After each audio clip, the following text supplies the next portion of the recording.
Big five ನಲ್ಲಿ top ಮೊದಲನೇ story ನೋಡ್ತಾ ಹೋಗೋಣ. ವಿಧಾನಸಭೆಯಲ್ಲಿ ಜೋರಾಯಿತು ಅಬಕಾರಿ ಹಗರಣದ ಚರ್ಚೆ. ವಿಪಕ್ಷದಿಂದ ಸರ್ಕಾರದ ಮೇಲೆ ವರ್ಗಾವಣೆ ದಂಧೆ ಆರೋಪ ಕೇಳಿಬರ್ತಾ ಇದೆ.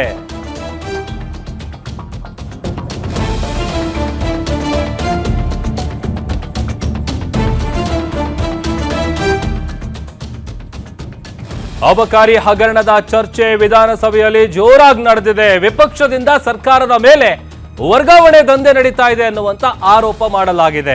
ಸರ್ಕಾರದ ವಿರುದ್ಧ ಪ್ರತಿಪಕ್ಷ ನಾಯಕ ಆರ್ ಅಶೋಕ್ ಅವರು ಮಾಡಿರುವಂತ ಆರೋಪ ಇದು.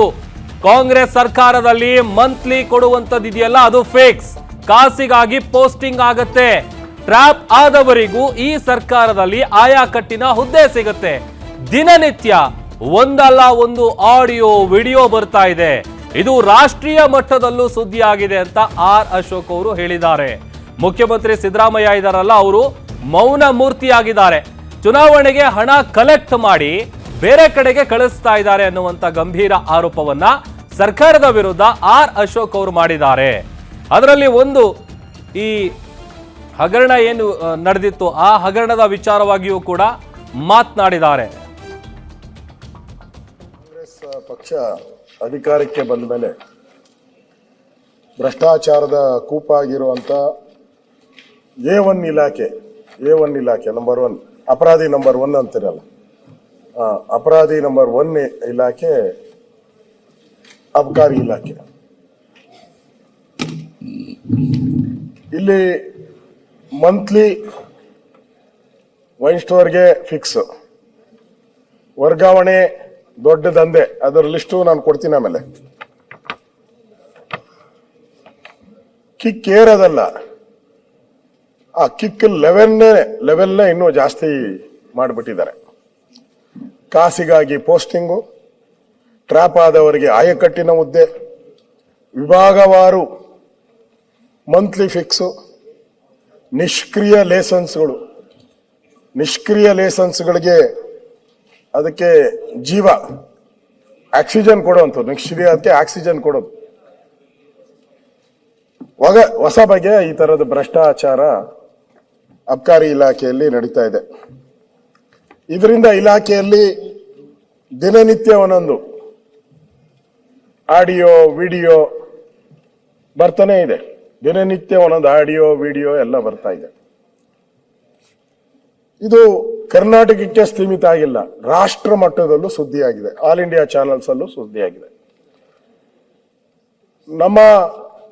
ನಾವು ನಿನ್ನೆಯಿಂದನೂ ಹೇಳ್ತಾ ಇದ್ದೀರಿ, ಸಿದ್ದರಾಮಯ್ಯನವ್ರ ಬಗ್ಗೆ ನಿನ್ನೆಯಿಂದನೂ ಕಾಮೆಂಟು. ಸಿದ್ದರಾಮಯ್ಯನವರು ಮೌನ ಮೂರ್ತಿ ಸಿದ್ದರಾಮಯ್ಯ ಆಗೋಗ್ಬಿಟ್ಟಿದ್ದಾರೆ. ಅಬಕಾರಿ ಇಲಾಖೆಯಲ್ಲಿ ಮೌನ ಮೂರ್ತಿ ಸಿದ್ದರಾಮಯ್ಯನವರು ನಾವು ನೋಡ್ತಾ ಇದ್ದೀರಿ. ಅದ್ರ ಬಗ್ಗೆ ಅವರು ಚಕಾರ ಮಾತೂ ಆಡ್ತಾ ಇಲ್ಲ. ಚುನಾವಣೆಗಳಿಗೋಸ್ಕರ ಹಣವನ್ನ ಕಲೆಕ್ಟ್ ಮಾಡಿ ಬೇರೆ ರಾಜ್ಯಗಳಿಗೆ ಚುನಾವಣೆ ಕಳಿಸ್ತಾ ಇದ್ದಾರೆ ಅಂತ ಈಗಾಗಲೇ ಆಪಾದನೆಗಳು ಬಂದಿದೆ.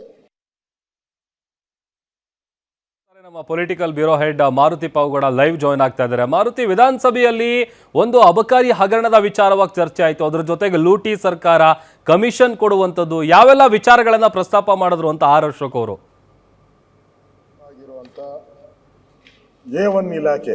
A1 ಇಲಾಖೆ ನಂಬರ್ 1 ಅಪರಾಧಿ ನಂಬರ್ 1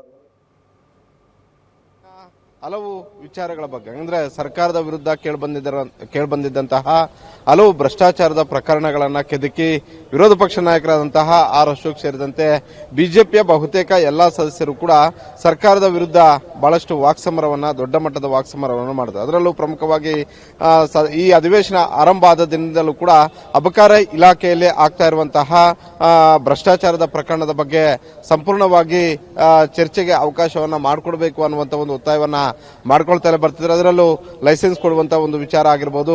ಲೈಸೆನ್ಸ್ ಕೊಡುವಂತಹ ಸಂದರ್ಭದಲ್ಲಿ ಮೊನ್ನೆ ಕೋಟಿಗಟ್ಟಲೆ ಪಡೆಯುವಂತಹ ಒಂದು ಸಂದರ್ಭದಲ್ಲಿ ಅಬಕಾರಿ ಇನ್ಸ್ಪೆಕ್ಟರ್ ಲೋಕಾಯುಕ್ತ ಪೊಲೀಸ್ಗೆ ಬಲ ಬಿದ್ದಿರುವಂತದ್ದು, ಈ ಹಲವು ಪ್ರಕರಣಗಳನ್ನ ಪ್ರಸ್ತಾಪ ಮಾಡಿ ಸರ್ಕಾರಕ್ಕೆ ಮುಜುಗರ ತರಿಸುವಂತಹ ಒಂದು ಕೆಲಸವನ್ನ ವಿರೋಧ ಪಕ್ಷಗಳು ಇವತ್ತು ಯಶಸ್ವಿಯಾಗಿ ಮಾಡಿದ್ವು ಅಂತಾನೆ ಹೇಳ್ಬೋದು. ಅದರಲ್ಲೂ ವಿರೋಧ ಪಕ್ಷ ನಾಯಕರಾದಂತಹ ಆರ್ ಅಶೋಕ್ ಅವರು ಕಳೆದ 6 ತಿಂಗಳಲ್ಲಿ ರಾಜ್ಯದಲ್ಲಿ ಯಾವ್ಯಾವ ಅಬಕಾರಿ ಇನ್ಸ್ಪೆಕ್ಟರ್ ಹಿಂದೆ ಏನೆಲ್ಲ ಮಾತುಕತೆಗಳು ಆಗಿದಾವೆ, ಆಡಿಯೋ ಸಮೇತ ವಿಧಾನಸಭೆಯ ಅಧಿವೇಶನದಲ್ಲಿ ಪ್ರಸ್ತಾಪ ಮಾಡಿದರ ಮುಖೇನ ವಿಧಾನಸಭೆಯಲ್ಲಿ ಚರ್ಚೆಯಲ್ಲಿ ಪಾಲ್ಗೊಳ್ಳುವುದರ ಮುಖೇನ ಸರ್ಕಾರವನ್ನ ಮುಖ್ಯಮಂತ್ರಿ ಸಿದ್ದರಾಮಯ್ಯ ಅವರನ್ನ ನೇರವಾಗಿ ಅಬಕಾರಿ ಸಚಿವರಾದಂತಹ ತಿಮ್ಮಾಪುರ್ ಅವರನ್ನ ನೇರವಾಗಿ ಟಾರ್ಗೆಟ್ ಮಾಡಿದ್ರು. ಸಹಜವಾಗಿ ಮುಖ್ಯಮಂತ್ರಿ ಸಿದ್ದರಾಮಯ್ಯ ಅವರಾಗಿರ್ಬೋದು, ಡಿಸಿಎಂ ಡಿ.ಕೆ. ಶಿವಕುಮಾರ್ ಅವರಾಗಿರ್ಬೋದು, ಅಬಕಾರಿ ಸಚಿವರಾದಂತಹ ತಿಮ್ಮಾಪುರ್ ಅವರು ಆಗಿರ್ಬೋದು, ಯಾರು ಕೂಡ ಇವತ್ತು ಅಬಕಾರಿ ಇಲಾಖೆ ಪರಿಸ್ಥಿತಿ ಹೇಗಿದೆ ಅಂತ ಹೇಳಿದ್ರೆ ಅದನ್ನ ಸಮರ್ಥನೆ ಮಾಡಿಕೊಳ್ಳುವಂತಹ ಒಂದು ಪರಿಸ್ಥಿತಿಯಲ್ಲಿ ಇಲ್ಲ. ಅಬಕಾರಿ ಇಲಾಖೆಯಲ್ಲಿ ಅಷ್ಟು ದೊಡ್ಡ ಮಟ್ಟದ ಅವ್ಯವಹಾರ ಆಗಿದೆ ಅನ್ನುವಂಥದ್ದನ್ನ ಕೇವಲ ವಿರೋಧ ಪಕ್ಷಗಳಷ್ಟೇ ಅಲ್ಲ, ಆಡಳಿತ ಪಕ್ಷದಲ್ಲಿರುವಂತಹ ಕೆಲ ಶಾಸಕರು ಕೂಡ ಮಾತಾಡ್ತಾ ಇದ್ದಾರೆ. ಅದೇ ರೀತಿ ಕಾರ್ಯಕರ್ತರು ಕೂಡ ಮಾತಾಡ್ತಾ ಇದ್ದಾರೆ. ಇದು ಬಹಿರಂಗವಾಗಿ ಹೊರಗಡೆಗೆ ಮಾತಾಡ್ತಾ ಇರುವಂತದ್ದು. ಹೀಗಾಗಿಯೇ ವಿಧಾನಸಭೆಯಲ್ಲಿ ಇದನ್ನ ಬಹಳಷ್ಟು ಯಶಸ್ವಿಯಾಗಿ ವಿರೋಧ ಪಕ್ಷ ಬಿಜೆಪಿ ಚೆನ್ನಾಗಿ ಬಳಸ್ಕೊಳ್ತು. ಅದರಲ್ಲೂ ಕಳೆದ 10 ದಿನಗಳ ಅಧಿವೇಶನ ನೋಡಿದ್ದೇ ಆದ್ರೆ ಇವತ್ತು ಮೊದಲನೇದಾಗಿ ವಿರೋಧ ಪಕ್ಷ ನಾಯಕರಾದಂತಹ ಆರ್ ಅಶೋಕ್ ಅವರು ಅಬಕಾರಿ ಇಲಾಖೆ ಅವ್ಯವಹಾರ ಸೇರಿದಂತೆ, ಅಬಕಾರಿ ಇಲಾಖೆಯ ಕಮಿಷನ್ ಸೇರಿದಂತೆ, ಗುತ್ತಿಗೆದಾರರು ಆರೋಪ ಮಾಡ್ತಾ ಇರುವಂತಹ 80% ಕಮಿಷನ್ ವಿಚಾರ ಸೇರಿದಂತೆ ಹಲವು ವಿಚಾರಗಳನ್ನು ಪ್ರಸ್ತಾಪ ಮಾಡಿದ್ರು.